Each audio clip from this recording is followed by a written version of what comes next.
alert Titan radar.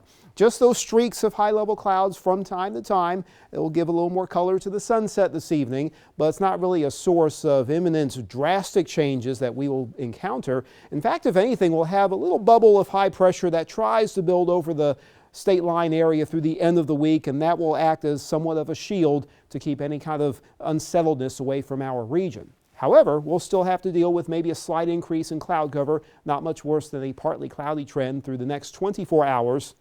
And with the combination of heat and more of an east wind pattern pulling in a modest amount of moisture, especially in the Swanee Valley, you can have the combination that gives you some scattered puffy clouds in the afternoon. Similar story for the beginning of your Thursday and likely through the afternoon as well. But with the very dry setup and not a whole lot of atmospheric moisture, the fire risk remains very high in the central and western Big Bend counties, and still a high range in some sections between the Osceola and Swanee rivers for tomorrow, so those necessary precautions stay in effect. Mid to upper 50s for lows away from the coast. You'll be in the lower to mid 60s right at the beaches.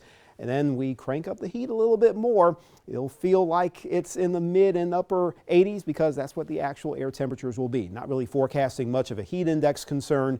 Not until we start to see a moisture surge. It's not expected for your midweek. Southeast winds 8 to 18 knots for boaters. Seas 1 foot near shore, up to 4 feet offshore.